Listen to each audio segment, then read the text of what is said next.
Hey, what is up, citizen detectives, antler queens? We are back. Buzz, buzz, buzz. It is season 3 of Yellowjackets, which means it is season 3 of Yellowjackets Buzz. I am Glenn Rubenstein, joined by NYC Demon Diva Issa.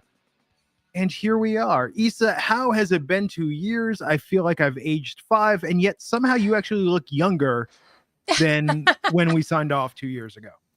It's that skincare routine, Glenn, you know? Oh my God. I was good for a while with the moisturizer, and then I was like waking up with just like little like pieces of, cotton like pill that would come off my pillowcase stuck to my face. You gotta use the silk pillowcase. I know, Glenn. right? I gotta get me some Blissy pillowcases for I can't my believe how moisturizing long it's routine. been. I'm so excited. I can't believe it's back. I had given up hope. So I'm so happy to be sitting here with you, obviously our reunion, but talking about our show. Absolutely. It's so nice. And it's good to see you. It's good to have Yellowjackets back. I feel like with the SAG strike, the writer strike, just everything going on in Hollywood, yeah, I feel like we just missed out, on having our regular Yellowjackets time. And now the season is back. We are here. It is all happening. We are live on YouTube, recording this live on X. I think the majority of people, obviously the like 10,000 people that listen to the audio of this podcast are hearing us. They cannot see how we dressed up for the occasion. It is Valentine's Day here in the US. And what better way to celebrate that than with some teen angst, supernatural horror, and cannibalism, right? Yeah, I was freaking out. It wasn't available for me when it was supposed to be at the time that they told us it would be available. I had to wait until this morning to actually watch it. Yeah, so it became available for me. It said it was available at 9 p.m. Pacific last night on Thursday, but it wasn't showing up because I have a regular Paramount Plus subscription. But then it was like, hey, you can also subscribe through Apple TV. I did that, and it showed up through that right away. So I think I'm going to have 2 Paramount Plus subscriptions for the duration of this season, just so I can watch it Thursdays at 9. I had that issue with Paramount Plus. I guess they switched. I thought I had the Paramount Plus with Showtime, but Yeah. if you look, I subscribe through Apple, right? And if you look, there's like one that is like with some Showtime, and there's one that is with all the Showtime. I was so confused. I had to switch my subscription. But listen, the most important thing is I got to watch it, and I actually got to watch it this morning after drinking my coffee. I even took my dog to the groomer, so it was like uninterrupted. It had all of my attention. I'm very excited to talk about it. Yeah, I did that thing where I watched it late last night, and then what happens? I go to sleep thinking about and dreaming about and obsessing about Yellowjackets, Your hair looks fine. I know. It's been so long, Issa. It doesn't look like you've been lost in the wilderness for years. Your hair looks fabulous. You know what it is? Look, here's what it is. When we do wrestling podcasts and talk to the wrestling community, I can toss on a hat, I can roll up, I can look like whatever. But for Yellowjackets, for Valentine's Day, I want to present. I want to clean up well. We go all out for this, we love this show. Absolutely. So man, instant reaction to the premiere, and these were great episodes, I thought. And Alexa Barajas, former guest on this podcast, really front and center this season as Mari. Yes, I my initial reaction was I fell right back into the story. I had a little bit of a fear because I didn't have the time to catch up like I wanted to. I was just traveling for the wrestling stuff and all that. So it's been a chaotic week, and I felt right back into it. It was magical. It was beautiful, and I was afraid. I was like, are they gonna make it interesting? I'm already hooked in, and I already want the next episode to come out. So they always do such a good job at keeping us just hanging. Yeah, I thought it was a little bit of a return to form. Not to say, season 2 was a growing phase for the show. Right. It had to live up to the incredible hype of season 1. And I think it did a good job, but it was not, there were some imperfections. There were some things that didn't work as well. And I felt like this was a little bit of a reset. So look, for the hardcore, they have to get right into the recap, skip ahead like a minute or two. But let's just re-center this with where we left off with Yellowjackets at the end of season 2. In 1996, the survivors are now officially homeless in the dead of winter after the cabin was mysteriously burned to the ground The audience is meant to infer that Coach Ben set it on fire, though the show stops short of explicitly confirming it. But either way, the girls are now shelterless, starving, and deeper in their belief that the wilderness provides as long as it gets a sacrifice. Javi's death cemented their hunting ritual. In a shocking twist, Lottie handed over the leadership in 1996 to Natalie, the new antler queen, whether she wants it or not. Meanwhile, in 2021, the adults aren't faring much better. Lottie's cult is shattered. Natalie is dead due to Misty's tragic mistake. Ty's other self is still lurking in the shadows. Van is battling terminal cancer. Jeff and Shauna barely wriggled out of a murder investigation. And Misty is left questioning whether she really is the best friend you'll never have after all. Meanwhile, Lottie, moments before being carted off to the psych ward, told us, the wilderness is hungry. So what do we still not know as we head into season 3? Who is the pit girl? We still don't know who was chased in the very opening of the series. We have some ideas, definitely some hints, so they're playing with us after episode 1 and 2. What's up with Thaisa's other self and the man with no eyes? That's still a big mystery that's outstanding. What does the symbol mean? Who or what helped Javi survive all that time he was away from the group? He said that she told him not to come back, but who is she? What's going on with Cabin Daddy? People speculated we were getting a bonus episode telling us the origins of the cabin and the darkness that lies in the woods. Did the wilderness actually demand a sacrifice, or did they just convince themselves of it? We've got more on that in episodes 1 and 2. And how do they get rescued? We know they make it out after 19 months, but we still don't know how and who exactly survives. If there are 8 survivors total of the wilderness, which is what a lot of people are saying, okay, the 8 survivors, we now have a pretty good idea that we have our core 4 in Ty, Nat, Misty, Shauna, then add on Van and Lottie to that, add on Travis, who of course passed away early in season 1. And do we have confirmed who number 8 might be based on some mysteries in episode 1 and 2? So what I want to do is Wait, we also don't know yes. if the last dog that Thaisa adopted is okay. Yeah. That's still in my head, rent free. I need to make sure that this dog is safe. I know, right? And we do know what happened with Ty's Senate career, which is just hand waved away with like one line of dialogue.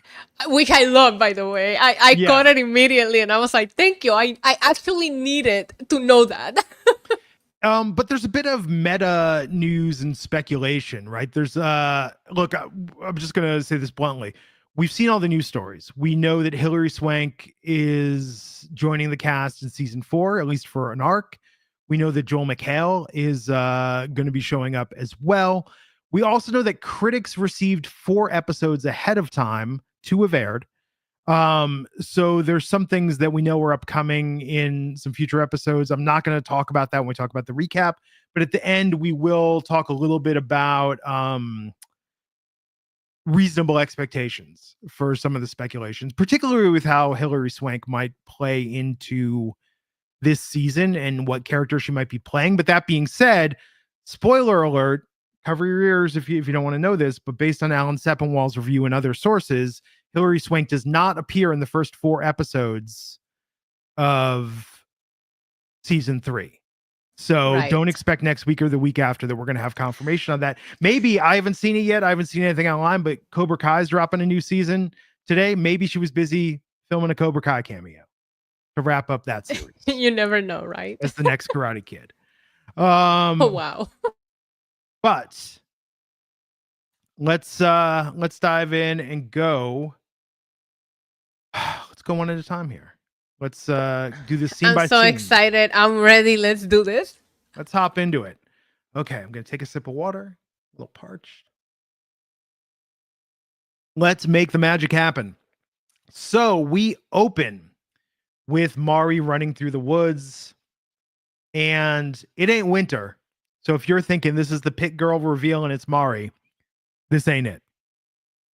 No, you could tell immediately just based on the scene and how it was set up. Yeah, but you are meant to think that a hunt is ongoing in this scene. And with that, you see Shauna and the crew chasing Mari. They're playing a game. They're calling it Capture the Bone, working title. And Shauna and Mari really get into this, with Shauna tackling Mari, trying to get the bone, biting Mari's hand. And you could tell the two of them are really at odds with one another. So this is actually setting up a huge conflict that we're going to see play out throughout these first two episodes.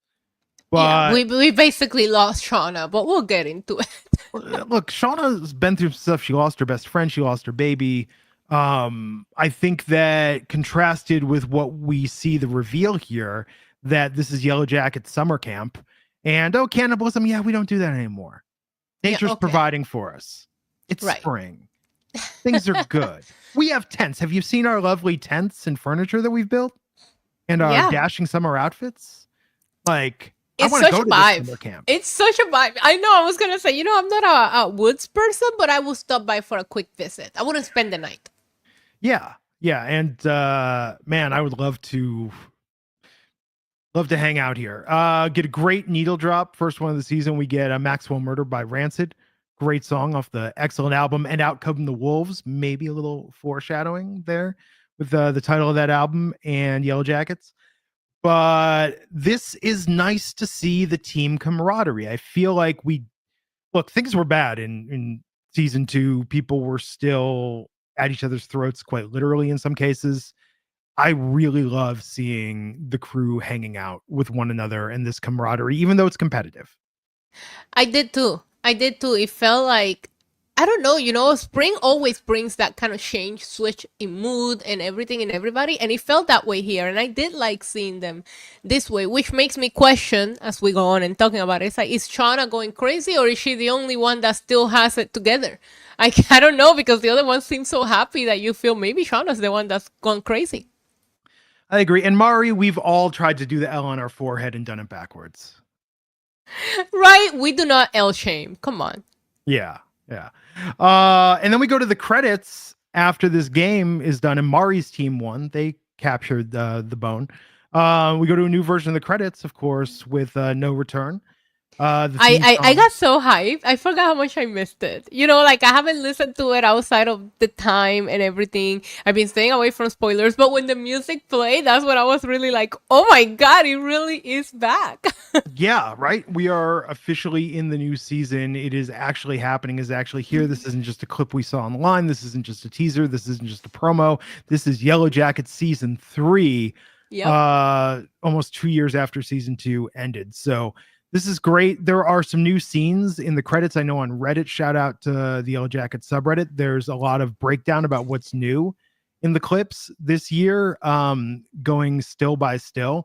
But there's a lot to come this season. And I think, this had me really hyped. But, I want to see the episode so bad. This is why I wasn't like freeze framing this, trying to figure out what came ahead. I wanted to watch the episode. Same. I'm afraid of any kind of spoilers or anything like that. I really enjoy just watching this with like a clean head. A lot of people always ask me, how do you stay away from all these things when you cover it? I'm like, because I really just want to watch it and get my first impressions here. After I talk to you, I go and read everything, Right? Until we do the episodes, I try to stay away from all the spoilers or all of the people speculating and digging into things.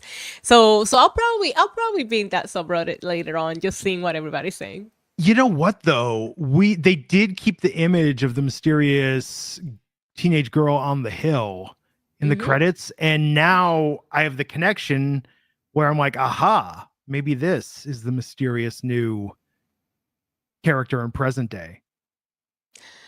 Oh, I didn't put it together like that. Now that you say it that way, it could be. Yeah, I mean, I don't know.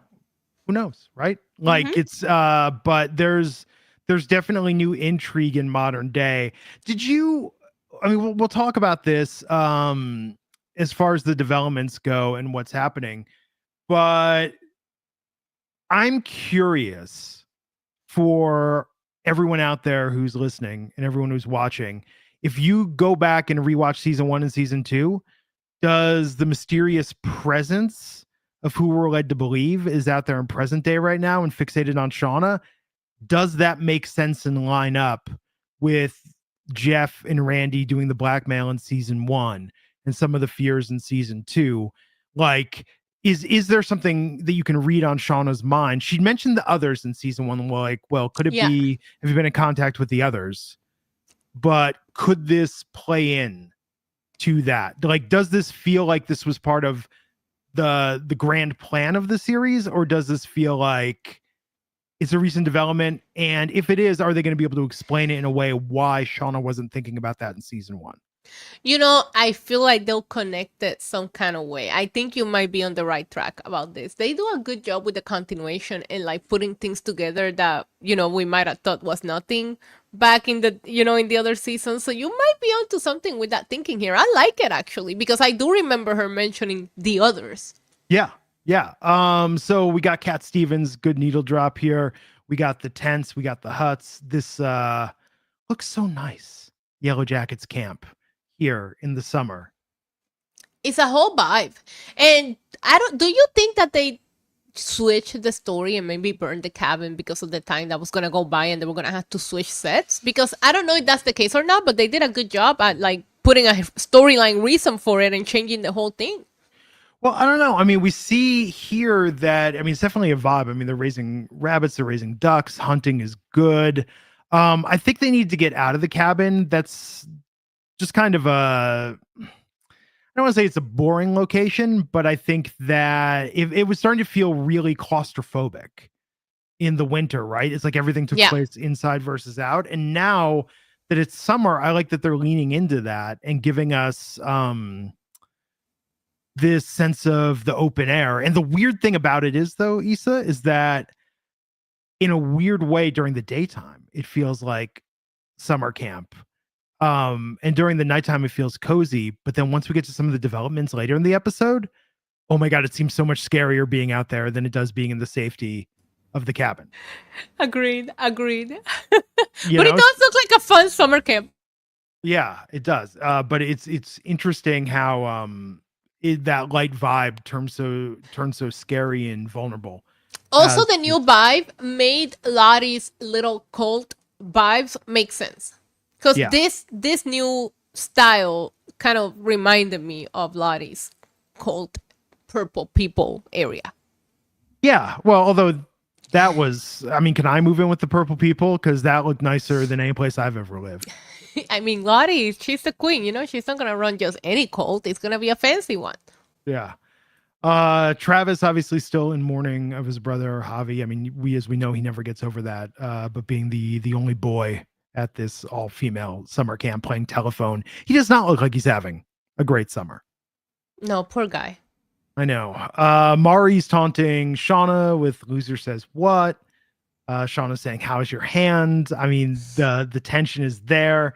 Yep. Natalie is inviting them to dinner, and that Shauna is like really hurt that she is not the queen or the leader of the group.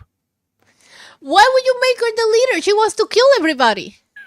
I mean, it's interesting there, right? I think, okay, so here's my take on it, right? Is that if Shauna and Jackie's relationship was beaches, right? If that was the idea, and Shauna always felt like she was in Jackie's shadow, the wind beneath her wings, as it were. And that's why Shauna felt like she was getting her revenge by hooking up with Jackie's boyfriend, Jeff, and then ultimately marrying him. With Jackie out of the picture, Shauna, I think naturally was like, it's my time to rise. Like, this is the year of Shauna. Glenn, you should be on BetterHelp, just counseling people. Wow, that's deep right there. You're absolutely right? Like, well, Jackie's down. I should be the queen. I should be the popular one. I can see that. You're such a therapist. Yeah, I mean, look, if you're Robin, if you're the boy wonder, and you're just sitting there waiting for Batman to meet his untimely fate, and then Batman dies, and they're like, "Hey, Robin, great news. Alfred made some calls. We got a new Batman now. You're still Robin." Like, Robin's like, what the hell, man? I've been waiting for my opportunity here. You think I like wearing these green Speedos with no tights on? You think I enjoy this life? Like, I've just been waiting for the cowl and the crown. And now, and that's why he leaves and becomes Nightwing. I see it. That's a great comparison. I don't know how Batman and Robin are Jackie and Shauna, but you made it work, man. Yeah, I'm just saying. So it's Shauna's time to be Batman. That's what I'm arguing here. Makes sense. So it's the Summer Solstice Festival, and Shauna is hanging out in her tent, and she is not happy about this. But oh my God, in a brilliant bit of meta commentary, we get Van, who's sitting down all the girls, and Van is giving previously Oh, on the Yellow Jackets, so good. So good. giving a series recap. So if you're just tuning in and you forgot what happened, Van is the character, is telling you like the series in a nutshell up until that point. I believe that's the clip that they previewed on socials, and I was obsessed with it, especially when she brought up the shit bucket. Yeah. It was so good. I love the way that they scripted this, and she's such a good storyteller. Like, that's what I would do. If I was out in the wilderness, I would start my own podcast that only us can listen to, and she's the greatest host. I'm sorry, but she needs to start her own podcast. That was beautifully done. Well, it's 1996. I mean, 1997. She could have maybe released it as a an MP3 format, Right, right. on IRC, or I guess we didn't even have Napster back then. Wow. No, no, we're talking way back. Yeah, I was getting all my MP3s on IRC and like FTP sites, and yeah, it was a struggle getting episodes of Loveline. Yeah, that was pre-podcast, but that was like the prototype. But anyhow, no, Van is there explaining this all, and I like that she's talking about their soccer championship, talking about their Yes. soccer competitiveness.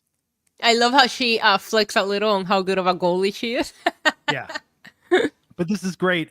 But meanwhile, Shauna is speaking her truth in her journal and writing out like basically like I effing hate girl. them. Yeah, I hate them.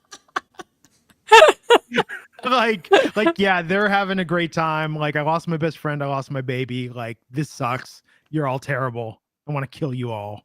I love the line that she said though, because she was like, "We could never go home, even if we go home after what happened out here." Like I thought it was very good. I thought both versions of the story were excellently done. But what's interesting though in Van is she's wrapping up her speech is blaming Coach Ben for burning down the cabin. Right, right.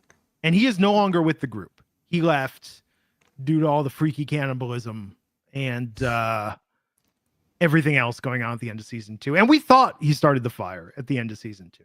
Yeah, that's what we were led to believe. But we also get to confirm that how did they survive the winter? That like almost immediately after that, spring came and they were able to start building camp and survive. So we don't actually see that. We've jumped ahead. Well, I guess if this is summer solstice in June, spring came, this is like maybe a 3-month time jump between the two. So yeah, it's interesting. I'm glad not only they're surviving, they're thriving. They're thriving. And they also did an excellent job, like just outside of the show, but I couldn't tell the difference. I was worried about like, are these people gonna look the same? Because it's been 2 years since they last filmed and everything. But I thought everybody looked great. Like I didn't feel like, wow, they don't look anything like they did, back then. Well, and they are aging in the show as well. They're out there for months, so it makes sense. Yeah, and they don't have access to moisturizer, so Yeah, but they're nature has a lot of really good stuff that they can use. Obviously, they're using it. Look at how well Van's scars are looking. So they're using something out there. No, absolutely. But I think though that this also speaks though, especially with this time jump, this is even more reason of why they had to kill off Javi. Because that kid Yeah. is probably like 6 feet tall now and has a mustache. Imagine. Yeah. It does make sense. We cut to present day. Now, of course, present day in the show is still 2021, maybe early 2022. I mean, it doesn't look like winter. In present They're day, in New that's true. Jersey. You should be able to tell when it's winter. I'm still going to say 2021. God, remember 2021? What a simpler time, Issa. I don't remember yesterday, Glenn. That's true. Callie is smoking the chronic. Like, I love how everybody pops so much for Jeff calling it that. Every time they say the word, I laugh. I have to, because we were there during the time where it was called that. We had to evolve with the times and learn what to call it, Yeah. By the way, how has Callie become one of my favorites? When did this happen? So I used Yeah. to think she was a brat, and now 2 episodes into the season, I love Callie. No, she's great. And I think she really Hmm. came into her own in season 2. Also, I think that they're missing an opportunity here that Callie has a poster in her bedroom that says good vibes only. And I think every time someone tries to yell at her, she should just point to the sign and say, read the sign. That's not how it works, Glenn. If you're going to sign this as good vibes only, Issa, this is like no shirt, no shoes, no service. We have to abide by the sign. Yeah, but on Sexy and I Know It, they say no shoes, no shirt, and they still get service. That's true. That is true. Wow. Yeah. Also, isn't it funny that that's like a retro reference now? That it's like, Listen, I was watching this video the other day, and they were talking about this pair of shoes, and they were from 2000, and they were like, and this vintage Valentino, and I'm like, how is 2000 vintage? Like, I've never felt older in my entire life. yeah. Issa, let me drop a little bomb here for our audience. In 2 weeks, I'm gonna turn 49 years old. You're still young. Okay, but now here in 2025, I have now lived more of my life post the year 2000 than pre the year 2000. Oh my God. I never thought about it that way, Glenn. Great. Now you see the wrinkle coming. I'm going to have to get my Botox redone. Okay, let's just move on. Yeah, so Shauna is mad that Callie didn't put dishes in the dishwasher. I have been guilty of that certainly before. And I have used the excuse of like, I had a lot going on, but you know what?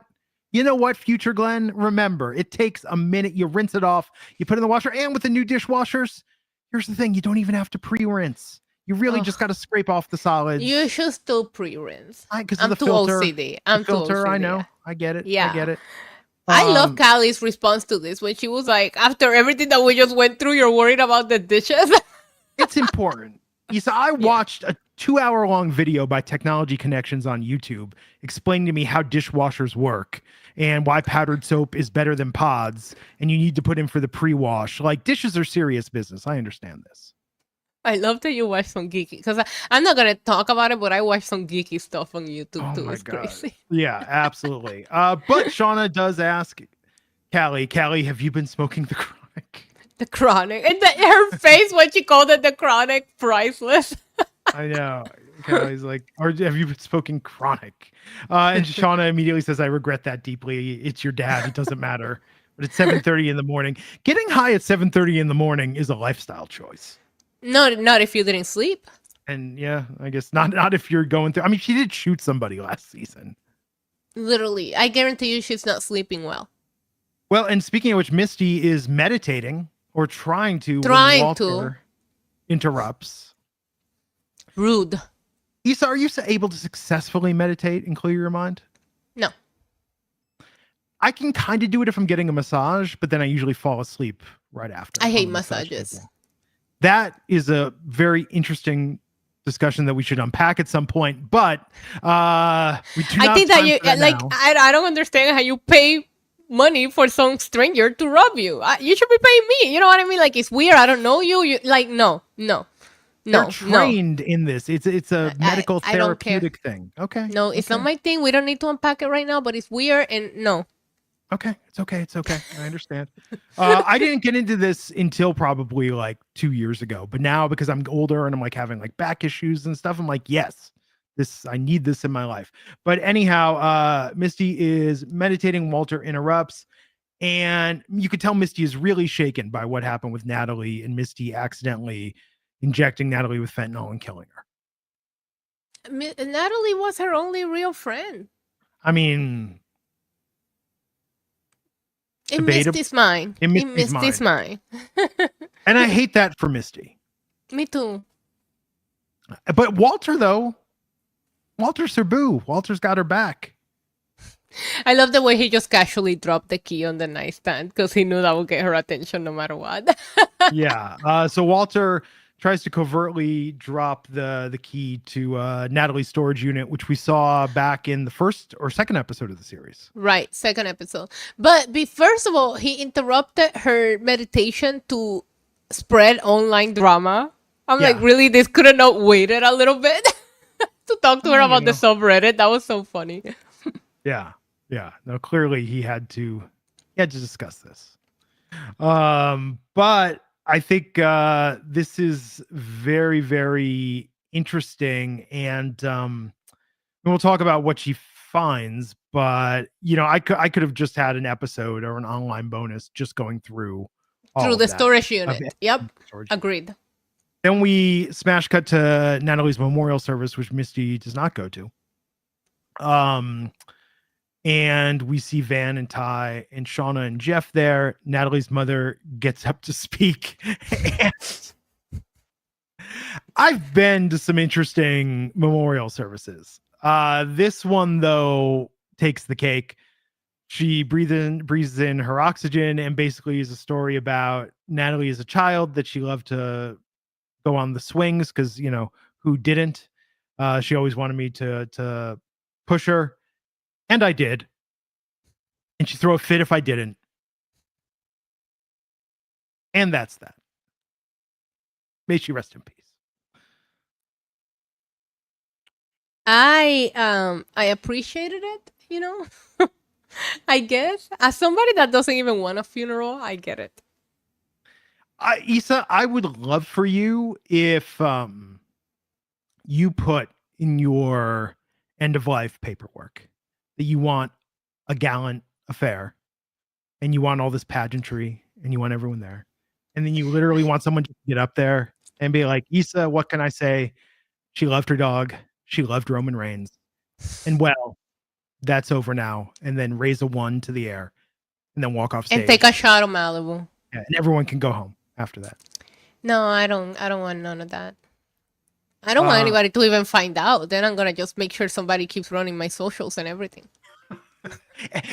Issa, we live long enough. AI Issa might just, you just upload your consciousness to ChatGPT and let that take over your social. Or let everybody find out, and then every once in a while, AI Issa just tweet something about Roman Reigns just to freak the timeline out.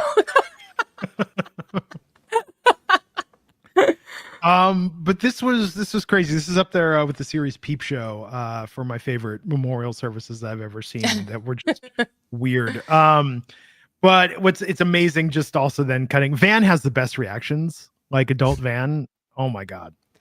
She's a fave. So they go out to the bar, Nat, Thais, and Van. They're doing shots. They're talking. They're realizing that no one invited Misty. Yeah. I love this scene because Van was like, let's just cut the BS. Like, that's what Natalie would have wanted. And it is what Natalie would have wanted. And I love that because this is exactly the conversation that we're having. You want people to just, don't be sorry. Like, let's just do what that person would have wanted. You know what I mean?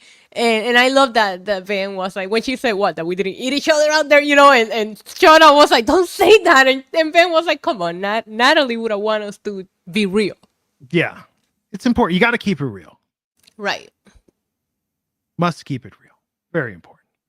But what's interesting, though, is while they're here talking about this, we see a point of view perspective from off screen, and we see a little bit of blonde hair. Shauna thinks she sees something. Yes. And then looks back, and there's nothing there.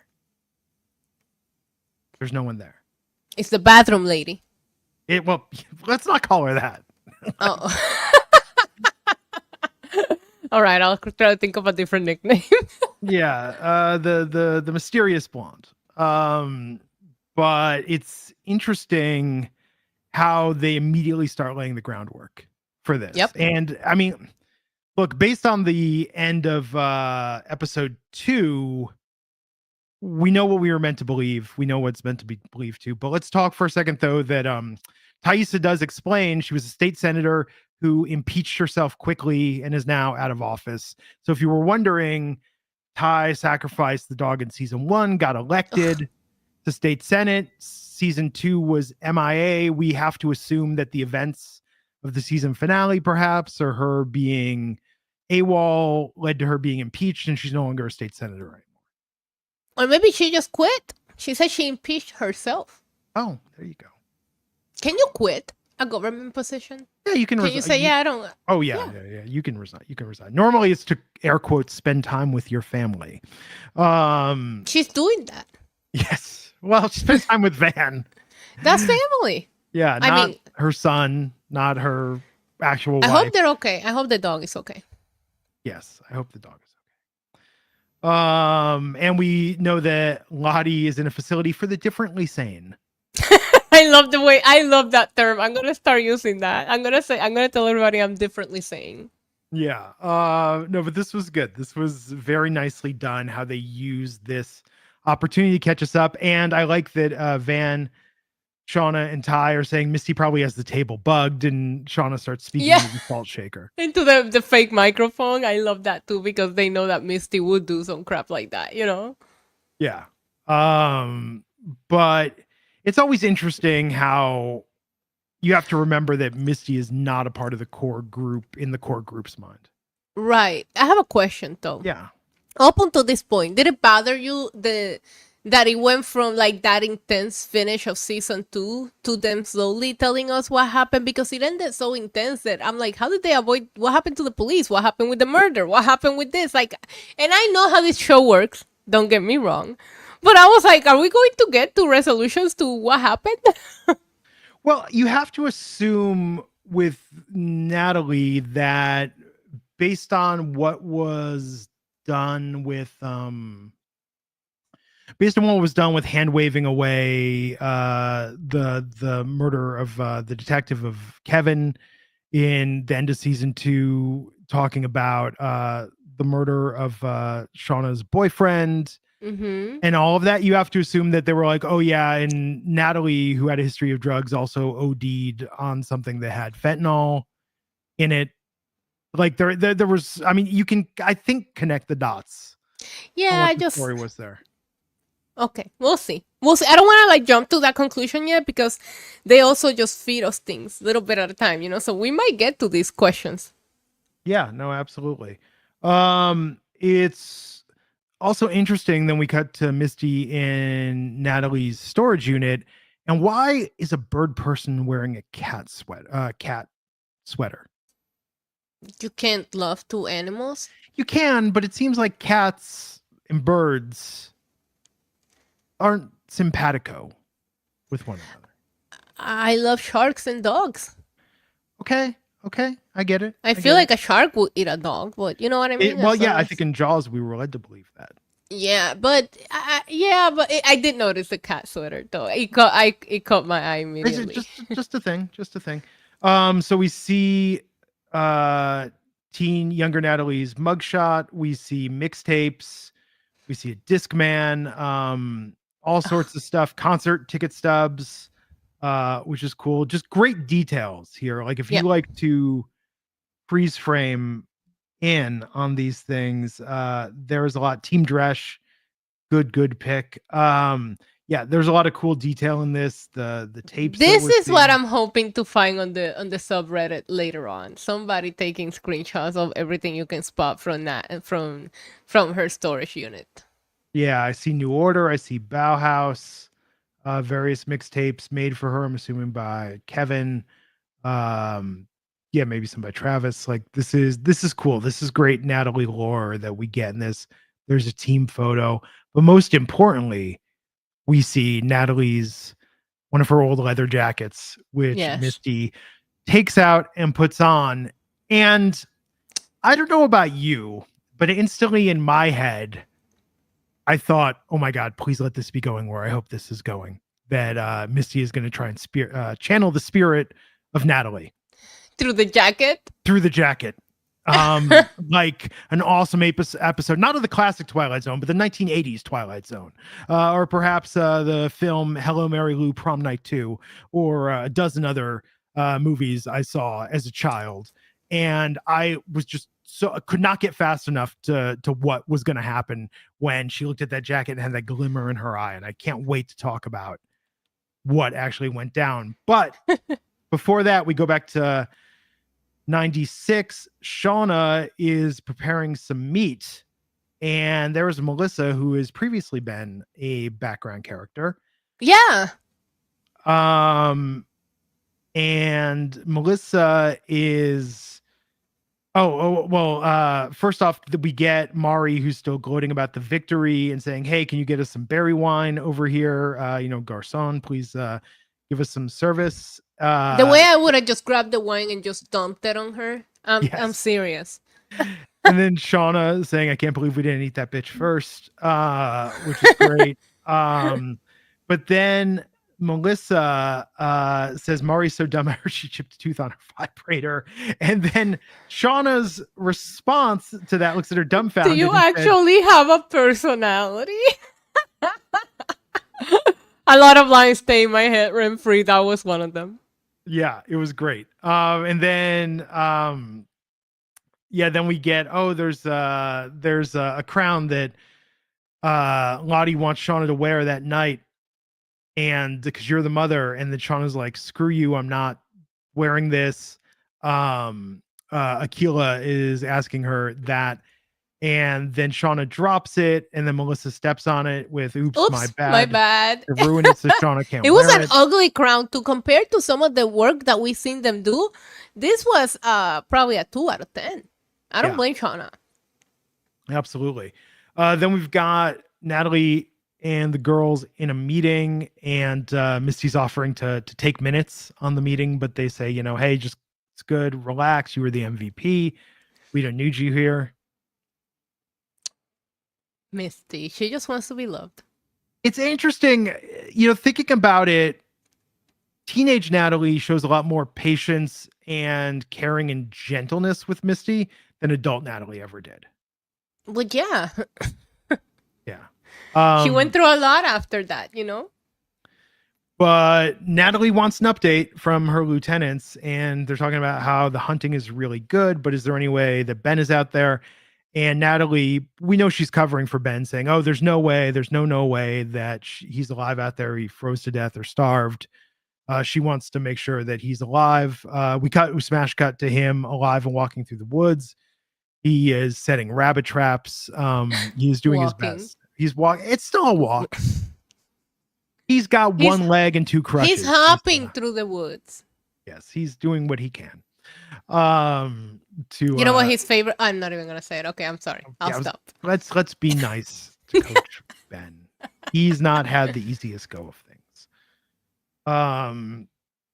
But yeah, he's setting traps and doing what he can to survive. His hair and beard are looking pretty good still for as much mange as he's dealing with. Yeah, good for him. Yeah. So Natalie and the girls, Thaisa is talking with her about the thing between Shauna and Mari, and basically Natalie's just like, "This is going to blow over," but Ty is concerned that intervention needs to happen because things are past the point of no return on this. Right. Yes. Natalie mocking, like, "Should I make them say not one nice thing about each other?" That never works. Yeah, it's true. Resolution is tough when you have conflict that's so personality based, Agreed. But I like Ty saying, "Don't forget what happened to Jackie." I don't know why they keep doing that, bringing up Jackie like that. Because they literally froze her out. I know, it's disrespectful. Yes. I mean, I'm sorry. I thought she was going to be the superstar of this show, okay? But you know what it is, though? I mean, here's my thing from Shauna and Mari's point of view. If I witness them literally free somebody out, to the point that they died, I might be like, "Hey, we need to maybe try a little harder to get along." Okay, but here's why? If somebody gets frozen out, they get to eat. Oh, that's true. I mean, it's kind of like Survivor. I mean, but when you're voted off, nobody's eating people on Survivor. That's my favorite show. Let's not go there, okay? They just don't eat at all. Okay, so Coach Ben's walking around and he feels the bottom of his crutch hit something hard. There's a thud, and he notices some wood underneath the dirt. What is going on here? He hits the lottery here. Yeah, this is crazy, and we don't know what the answer is to where this came from, but I think we can make some assumptions. But he removes the wood, and there is a pit. Is this the pit from the very beginning of the series? People said in the very beginning of the series, how could they possibly dig out a pit that size? Well, here you go. They found it. It is. It definitely has to be, right? Especially the Yeah. way that he used it later to capture someone. Spoiler alert. We'll talk about that in a little bit. Yes. But in there, he sees some big cases. They look potentially military, Mm-hmm. and what's inside them, but a huge stash of rations, flashlights. I'm looking at this here right now. A compass, matches. Who knows? There could even be some sort of radio in there. There's a canteen. This is absolutely huge. We've got MREs, which for non-military folk, meals ready to eat. We've got high calorie nutrition bars, batteries, bear spray. I mean, this Yep. is Everything. It's a survival kit. yeah. Which it's interesting because did you have this thought if this was shared with the group, it would be gone in a day. Immediately. Immediately. But for Coach Ben, that will get him through whatever. Yeah. I wouldn't eat it. I wouldn't eat it. I'm too much of a picky eater. I'll still Wait a starve. second. I wouldn't. I don't care. I just want to clarify this for the audience listening at home. In a situation where your options are cannibalism, hunting things that you have to like kill Right. living creatures, disembowel them, dress them, cook them to the point of safety, or mushrooms or berries that could perhaps kill you if you eat the wrong one. Right. You'd prefer that life to like a ready-made peanut butter protein bar? No, I wouldn't eat anything. Okay. And then because if I die, I'm gonna be super skinny, so nobody's gonna eat off of me either. Oh, I'm that petty, Glenn. I see how it is. Terrible. That's terrible, but it's true too. The letters on the crate are KUH. We do not know what that means yet. I did not see anything on Reddit deciphering what that means. Interesting. I wonder if it's gonna come back. It should come back. They're not gonna show it. They do a good job at everything that they show has a meaning eventually. KUH It's gonna have something to do with whoever finds them, like rescues them. Yeah, it means cow in German, coup. People think that it's the cabin guy's initials, but it does look very military or government. So it also can mean Korean utility helicopter. That seems like a bit of a stretch geographic wise. But yeah, this is clearly some sort of military ration, perhaps. And perhaps if you zoom in on the labels, there is something that speaks to the origin of this. Perhaps. Maybe. He ate that peanut butter protein bar like in one bite. Sure. The manufacturer of these is a company called General Supply. So, oh, that sounds super generic. yeah, this could have been purchased by Cabin Daddy, by Cabin Guy. Cabin Daddy. I know I hate that I'm using that term, but I've had to hear him referred to as Cabin Daddy so much for the last it's a good term. years now. But yeah, this is just great. There's gas in here. Like there's fuel in here for starting a fire. And by the way, we only see inside one crate. I believe there were 3 that were found. Yes, there was 3 crates. This is exciting. If only Coach exciting. Ben had For all Coach his mental. Ben, If he not had everybody else. If he had all his mental faculties and 2 legs, imagine what he could do with this. Glenn, I thought we were gonna be nice to him. We are being nice. I know. It's what I'm saying is just he has limited mobility because he does not have. I held back on making the joke about him going to IHOP when he gets rescued, and this is what you do. I don't want to be ableist. We're not being. We're not othering him, Issa. But no, I'm saying that his mobility is challenged because he does not have medical grade. He does not have medical grade crutches. He has like, crutches literally made out of like bark. I feel like these are better than the ones that you get from a doctor. Interesting. Okay, so let me ask you a question that has been speculated in more than a few places. Okay.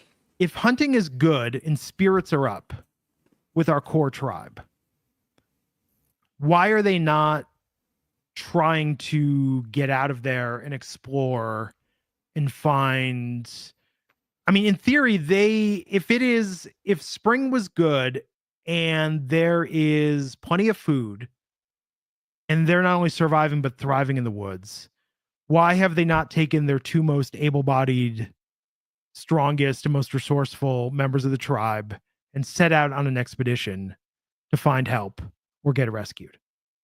Because what if they get killed or lost? It's true. It's true. Well, I know if only they had that compass. Right.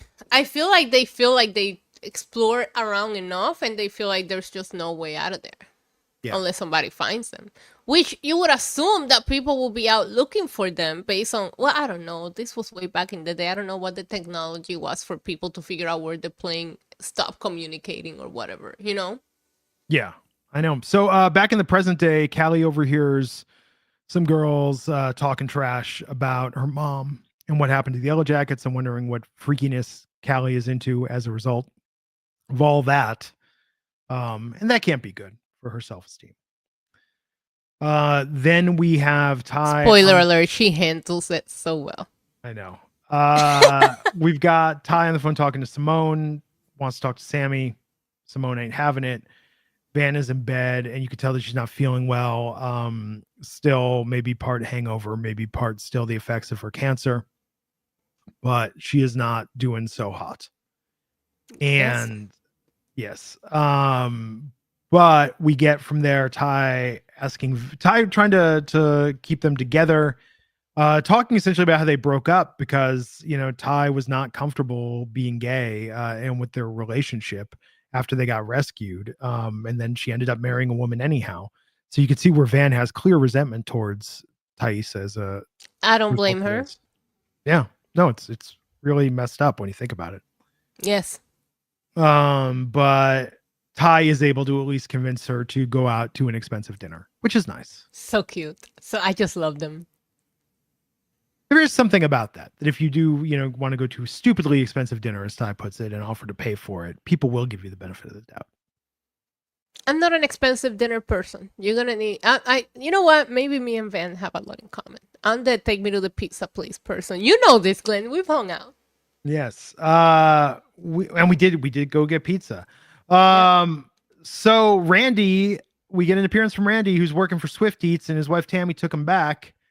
But he's delivering something from Swift Eats to Callie at school.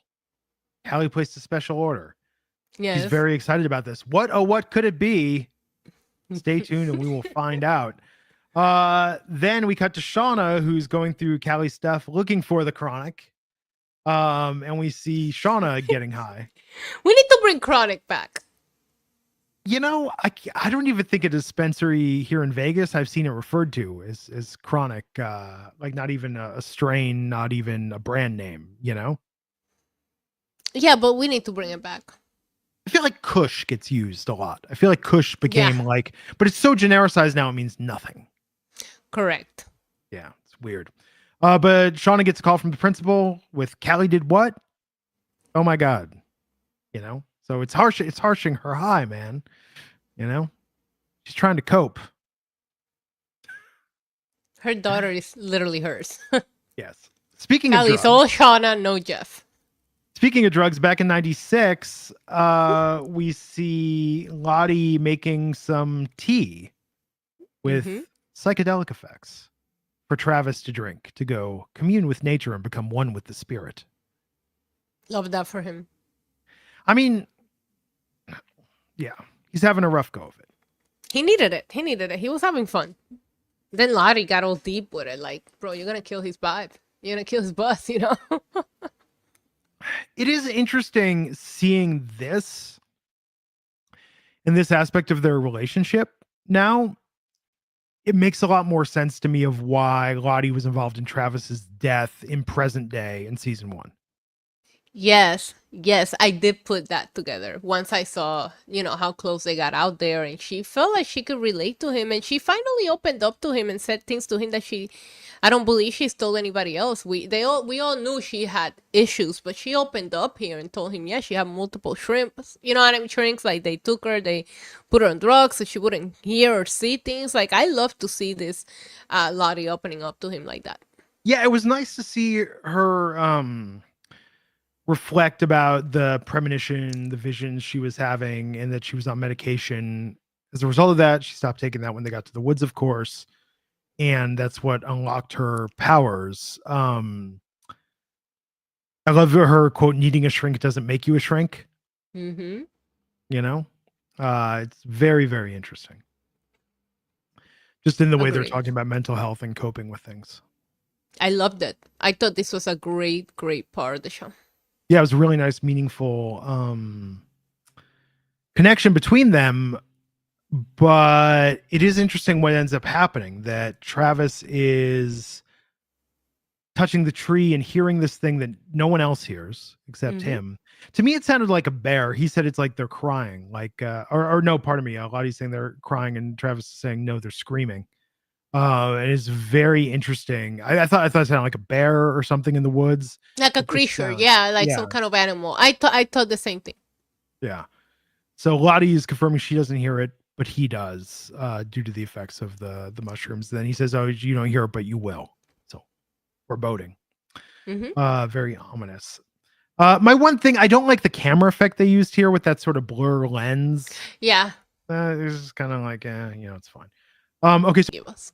yeah. So we go back though, and then Coach Ben is covering up the pit with the tarp, and then putting some moss and grass on it, and putting part of a protein bar as a trap. And then, okay, so there's one large container, two smaller ones, and then a jug of fuel. Mm-hmm. And he is using a rope to drag that back to his hiding Right. place, which is where Javi was hiding for most of season 2. So look, this is likely the pit. He didn't cover the entire tarp. You can see some of the blue underneath it, but he does a decent job of setting this trap. He thinks he's going to trap a bear or a deer, perhaps, or something of that nature. But oh, what he does get, couldn't have seen that coming. Um, Sean is talking to Jeff about how Callie attacked a girl with guts and intestines, and it's being called assault. Sean is saying, this wasn't like she brought a gun to school. Jeff saying, "Are we sure they weren't human?" Oh, The you guts. cannot DoorDash human Yeah, remains. I love that Shauna says that. Me too. I don't know. DoorDash is branching out. Maybe with Instacart. Maybe with Instacart from like a feed You know store. what? Possibly. I bet you Postmates did it, and that's why they went down. Haven't heard Postmates referenced in a good 10 years. Yeah, because they Oh, went down. I love that Callie didn't come home immediately after suspension. Shauna's like, oh, she wanted to get a boba. Same. I was like, okay, she's just so nonchalant about this, and Jeff is just, of course, being Jeff. Yeah. And then I like as Shauna says, maybe she did this as a protest. It was a statement. She's talked about going vegan. And then she says, Gen But you Z. know what? It could have been, yeah, Gen Z TikTok BS, which I loved because a lot of us think that way now. Like, it's probably a TikTok thing. Yeah. And I like how Shauna's just nonchalantly eating her chips, hanging out. Jeff's like, you're hungry? You Like, hungry now? yeah. I love like how Jeff breaks it down here, like everything that has gone down. He's like, maybe she's not okay. And after he put it that way, I was like, oh my gosh, she's been through a lot. Oh yeah. Talking about 6 weeks ago, your daughter saw your friends and you wearing animal masks chasing through the woods. She shot one of them. One of them. They try to kill you. Yeah, You she kill watched your Natalie lover. die. Like she's been through some stuff. Oh, they told her that Jeff was the blackmailer, so and that Shauna murdered somebody. So yeah, Callie's been through a lot. Yeah, she has. But she's doing fine. Yeah. But Jeff's then mad that the cupboard is open.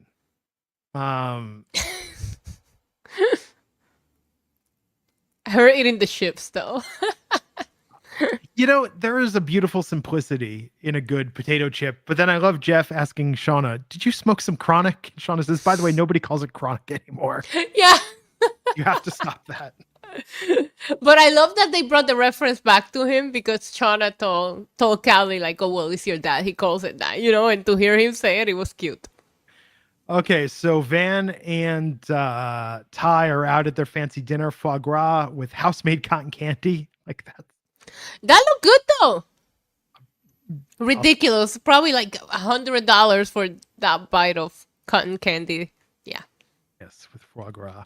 And Van is just like, I don't need this level of fancy.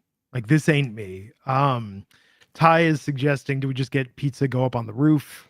Yes. And then they reference a past incident at a diner where they dined and dashed, which nobody talks about anymore. That's like an 80s thing that Did you ever dine and dash? no, Glenn? because I saw that What? episode of Silver. There was an episode of Silver Spoons when Rick wanted to be like punk rock and started hanging out with these punker new wave girls, and they wanted to do a dine and dash, and then they convinced Rick to do it, even though he was like, he knew it was wrong, and they were with Freddie, the nerdy guy, and then Freddie went back because he forgot his glasses, and then Freddie got caught, and it was a whole thing. And at the age of 7, a young Glenn learned you don't dine and dash. Glenn, we gotta do it. I'm not doing it. No, they have security cameras now. What if they call my mom?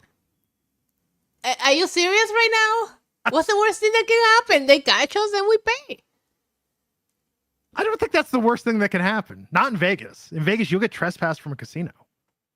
Oh my god. We can just pretend we're drunk and forgot. It's Vegas. No. My mom will find out. She'll be really mad. It's okay. You know what? I'm coming back to Vegas soon. It's on. And then we're gonna have an incident. It's gonna be No, like I'm just gonna be like, it's okay, Blaine. I already took care of the bill. Let's go. And then when No, you see me you- walking out really fast, you're gonna be like, this bitch. No, you know what it's gonna be. You know what it's gonna be. This is gonna be like the sitcom plot, where it's like I'm gonna let Issa think we dined and dashed, but I secretly paid the bill. Yeah, I can see you doing that too. I'm just gonna leave like $100 bill on the table and be like, okay, so yeah, let's get, play it cool, walk out of here, you know, and then I'll just casually leave $100 and walk out. You know. Well, they do get caught. The waiter figures it out. Yeah. When Van gets out there, and the waiter chases them, and Ty and Van, you know, they're trouble. They're bad for each other.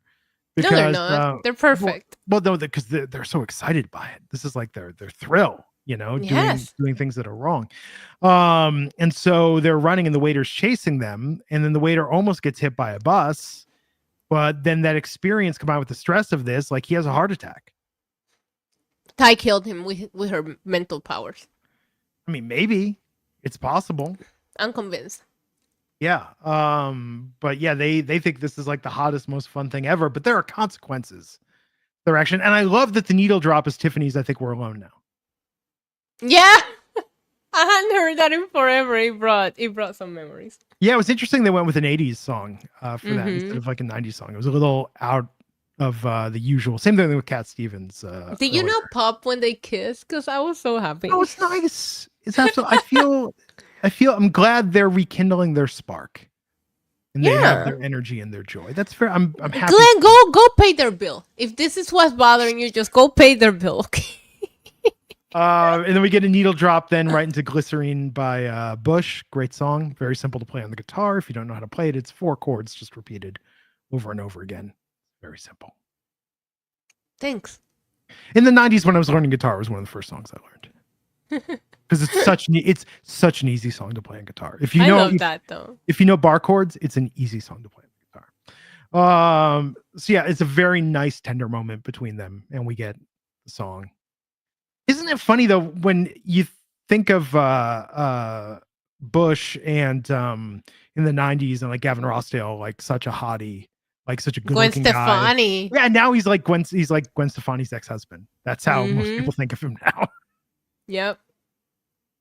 I love that for him, that's how his trajectory worked. I was never a big Bush person, but you know. First record's really good. First record had like 5 singles on it. And then there were like a couple sporadic things after that. But I love that she broke up with him because he was cheating on her. And his excuse was basically like, do you realize how hot I am? I can't turn this off. Yeah, like he wasn't, like he didn't back Gwen freaking Stefani. Like, what is your, you know what I mean? Yeah, he was like, baby, I belong to the world. Like, we gotta give the world what it wants. Gavin Rossdale. Jesus. So you're right. I forgot that was his whole mentality. I mean, It's technically no. You're absolutely right. I'm not saying it's right, but I'm saying like, well, you have to sometimes respect the gumption. And she's happy now with what's his face from The Voice. Like the universe worked out well for her. Good. She deserves. Yeah, absolutely. You know, I booked No Doubt back when I was doing concert promotion in the 90s. I love No Doubt. And No Doubt. this was right when Just a Girl was breaking. Their guarantee, like the money you had to pay them for the show, guaranteed was like $1,200. That's insane. Yeah. I know they came here in concert, and I grew up here in Puerto Rico, so not a lot of bands came here. So I remember they put them in this. It's one of my favorite venues, but it's not a big venue because not a lot of people here listen to that music. But that's one of my favorite concerts I ever been to. They're good. My only note about No Doubt, though, if you watch them at Coachella, if you watch any No Doubt concert from when they wrote Just a Girl, yeah, until now, Gwen Stefani's shtick during the breakdown has never changed. Never. And I've seen No Doubt a dozen times at concert, it is always exactly the same. Always the same. No, I only saw them twice. That one time here in Puerto Rico, and then like I saw them years later, and I was like, why are they doing the same thing? Yeah, I know. But they're great though. Excellent band. I'm a big No Doubt fan. Her solo stuff, I know her first solo record pretty well, but not the stuff since then. Saw her live at, I guess it was Planet Hollywood, maybe 5 years ago, and that was a great show. Okay. I mean, it was mostly No Doubt songs. Right. Because that's where it's at. It is where it's at. So we've got the summer solstice feast that they're having. Mm-hmm. And the losing team from Capture the Bone has to serve the winning team. The winning team is not handling this with grace, especially Mari. They're all complaining about the service. Shauna spits in Mari's food. Wilderness Shauna is something else. Yes. And Mari rats out Shauna about this. Shauna denies it. It ends up getting tossed on the ground. Shauna then basically throws Mari and pushes her face in the venison stew. Yep. Which has Shauna spit in it, which is even grosser. Ew, Glenn. That's gross. I know. It's like, this is like such like bullying 101. It's just like, yeah. Spit is gross. Isn't it weird though? Because like when you kiss somebody, open mouth, you're literally like swapping saliva, for lack of a better way to put it. Yeah. And that ain't weird. No, not really. Yeah, but there's just something about, just something about gross. Anyhow, Natalie puts them both on house arrest for a week. They have to stay in their huts. Right. And Mari thinks it's bullshit. So she takes off her ceremonial garb and storms off. Mari is done with this shit. Yeah, well, she should have stayed. Well, maybe not. But I love that she's just like, screw all of you, I'm out of here. Like, where are you gonna go? You know what I mean? That's true. Natalie's like, hey, don't let her ruin our night. So they all go back to it. Weird solstice party. Okay, but let's talk about the payoff though. Oh my God, the joy, the glamour of Misty in a bar, wearing the leather jacket, ordering not an espresso martini, but whiskey straight up, 7 shots. And I love that when the bartender is saying, you want a drink? She says, well, I'm not here to do my taxes. It's not even tax season. And then after she gets this drink, turns to the guy next to her, says, well, you can do your taxes early. I mean, not this early. I love that though. Like, what else would I be doing sitting at a bar by myself? You know what I mean? Like, obviously serve her a drink. And you know what? She's a champ in the sense that she tried that first shot of whiskey, hated it, and then pounds 6 more. Because she's there to pay homage to Natalie. To Natalie. And then it's interesting that we'll talk about this. But yeah, she's channeling the spirit of Natalie. The jacket is enhanced with spiritual powers that are giving alcoholism. Jacket's enhanced with alcoholism. The jacket, you put the jacket on, you're an alcoholic. Yes. That's true. And I love that the Runaways Cherry Bomb is playing during this, which is great. This is fun. This is good. I would watch an entire series about Misty in the magical leather jacket with the spirit of her dead friend. Yes. Maybe we'll get some on TikTok or shorts or something. You know, people are all about that short form content now. Oh my god, that would be so good. And I love that even when she looks in the mirror, seeing younger Natalie and sharing that scene. I like that. It reminds me of kind of Me like too. Quantum Leap or my favorite Steve Martin movie, All of Me. That's how she communicates with the spirit is through a mirror.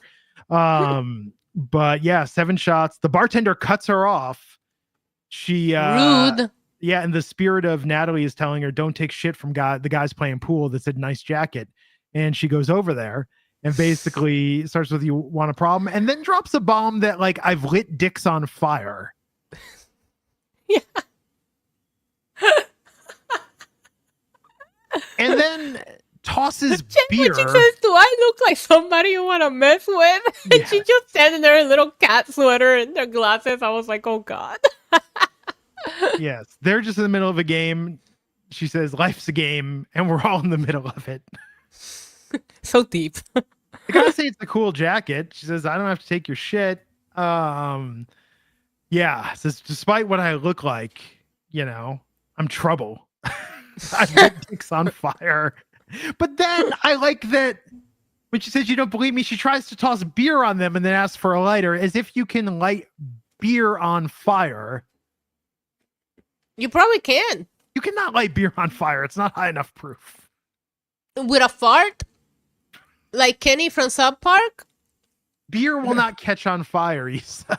How do you know this? There's alcohol. Is it alcohol flammable? No, doesn't it have to? It has to be at least like 160 proof or something. There's a proof at which alcohol is flammable.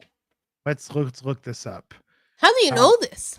Because Have you tried to light alcohol on fire, Glenn? haven't you ever had Cherry's Flambe or Baked Alaska? No, 50%. I have not. Okay, so proof of 100 proof, 50% alcohol by volume. Oh. Yeah, so there's some brandies if you're doing Cherry's Flambe. Well, she has 7 shots of something. She thought that it was flammable. Yeah. Like Bacardi 151 proof. Like, oh yeah, you could. Ooh, that's some good stuff right there. Yeah. Everclear, which is like 190 proof, like 95% alcohol or whatever. Like you could light that on fire. That was always the one as a teenager in the 90s where it was like, man, we got to get some Everclear. Yeah. We're gonna get so drunk. And everyone was like, I've tried it before. It's horrible. Like everyone I know that had tried it was just like, it's like drinking rubbing alcohol. That's okay. Sometimes you gotta do what you gotta do. I guess if you want to get that messed up. I would hope we find out more to the story of the dicks that she's lit on fire and what the circumstances. I need to know about the dicks on fire.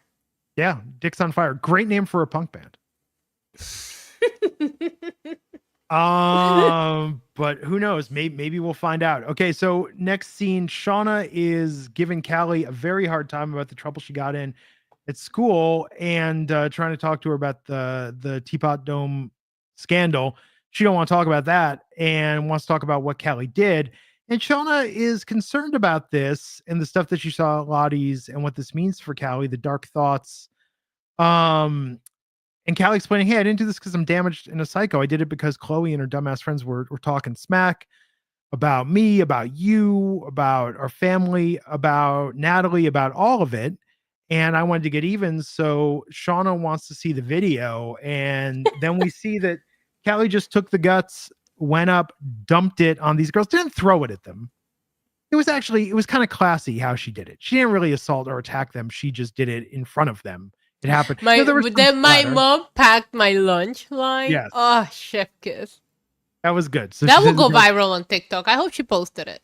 Yeah, she said, "My mom packed my lunch. She dumped it out onto the dumped it on the table, and much as if you were at a Guar concert or a Broadway production of Teeth, these girls just happened to be in the splash zone." Yeah. I saw Teeth on Broadway, or I guess it was off Broadway, and there was indeed a splash zone, Issa, in the first 2 Oh, rows. really? They gave people parkas. There was, and there were not only a lot of blood, but a lot of severed dicks. It was quite a unique off-Broadway musical. But were they on fire? They were not on fire. That was what was missing for the connective tissue. Right. of this. So yes, I love that Shauna wants to watch this video again. Because it's Then badass. I it thought she is was badass. great. It's great. And then we go to Misty, who is walking home, still Oh, this feeling the part is effects of the sad. alcohol. It is so sad. Walter comes and finds her. Misty left her phone at the bar. The bartender was concerned to start calling her contacts, and Issa, he had to get to W before somebody picked up the phone, and that was indeed Walter, who She came to get probably has Misty. 5 contacts saved, though. He just made it sound that way to be extra. Do you think Walter? We know Walter is a little unique, A little? offbeat, off kilter, Mm-hmm. but he seems to sincerely love our girl Misty. He does. And she's But pushing him away. if he loves her, he needs to accept her the way she is. Misty says, "You don't understand me. The only people that understand me are my friends and my teammates." Poor Misty. She's going through it. And when she breaks down here because of Natalie, I was sad.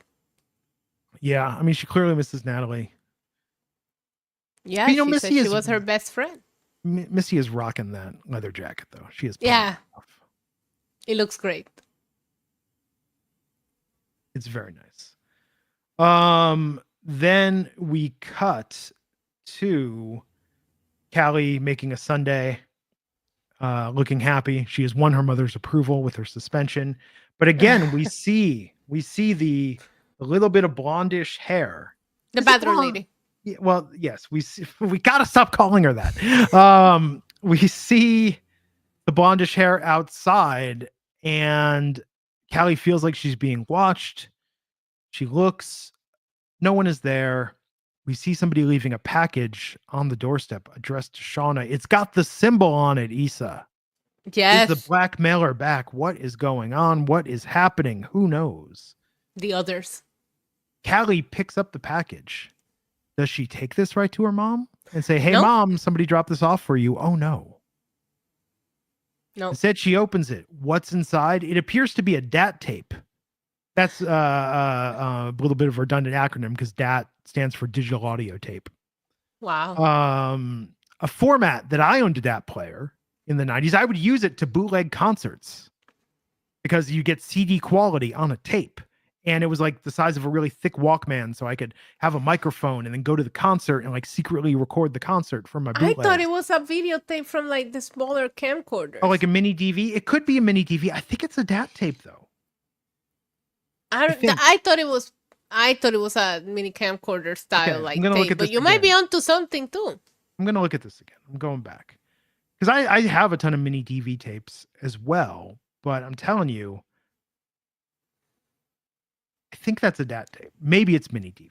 Regardless, We don't Nobody's- see what it is. Like she still doesn't, right? She never No. gets to it. Okay. no. And I'm gonna tell you right now, nobody has a DAT player. I was gonna say Nobody has a mini DV player anymore. Mini DV more recent than DAT. Mini DV is like 2000, but it really went out of fashion around maybe like 2008. you can find one online though. You can on eBay. I've had to do it because I've had stuff to transfer. There's a symbol on the tape, but the tape it just says what it is.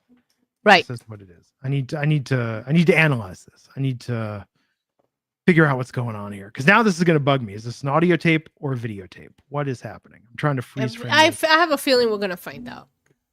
Yeah. Oh, we're definitely going to find out. Maybe it's mini DV. Maybe you're correct.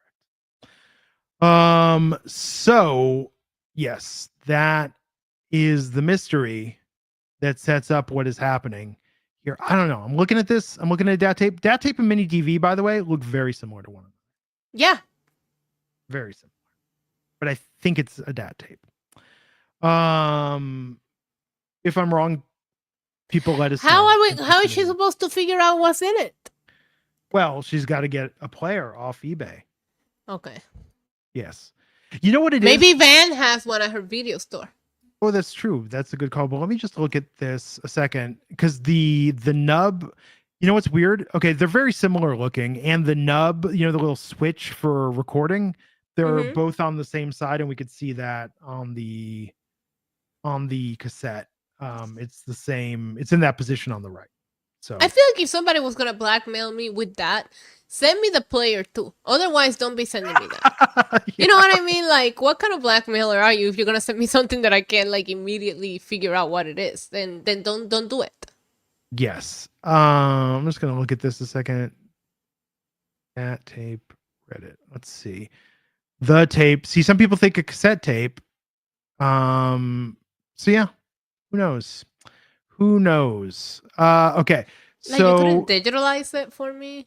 I know, right? Or at least a CD. I feel like people have access to a CD-ROM. I don't have a CD, anything. You don't have I have an external CD drive that I can I plug into my don't. computer. They're like I $20. don't. My computer doesn't even have. Well, it only has 2 of the USB-C connections in the back, and that's about it. Back in 96, they are doing a procession to the grave sites, the graves for Jackie, Javi, and Shauna's child that was stillborn. Shauna really upset about them taking ownership of the child. Of her baby, yep. Yeah. Understandable. This is Shauna's grief. She should not have others grieving for her. I like that they're releasing the paper lanterns that they made. That's really nice. Yes. Surprised that's not lighting the forest on fire. Ballsy Maybe move, those are the dicks Misty was talking about. She set on fire. perhaps. So they're having this ceremonial moment. Yeah, they're hearing the noises in the wilderness, which this was a scary moment. It was. I had my earbuds in last night, but with the virtual surround sound on it. And so it was like I was watching this in the dark at 11 o'clock at night. It was freaking me out. Cake's cover of I Will Survive starts playing. We see Coach Ben walking up to the pit. He's hearing cries. And at first I was like, oh, is it a deer? Is it an animal? What's going on? But then you could tell it was human. And lo and behold, for at least the end of this episode, Mari is the girl in the pit. Which makes you think Coach Ben didn't get that far out. Well, she was out. She was exploring. For a couple of hours. He's supposed to be gone for weeks. I know. Well, we see in the next episode what just how we get an idea that he is away, but not far but away. not too far. Yeah. Not too far. Correct. Okay, let me open up the next episode. Everybody, it's a double length episode here. Yeah, we're covering all of them. We want to do it in this one. Do we want to make it on a separate file, or we want to do it on this one as well? You tell me. Let's take a little break and get some more water and set a separate stream up and come back and do episode 2. Perfect. So let's do that. That will be a lot easier for the file too. You don't have a big file and all that. You guys know the technology part of this. All right, perfect. So we'll end this. I'll send you the file. We'll be back live in just a little bit with episode 2. Right to episode 2, and we'll see you back here soon. Until next time. Bye. Bye.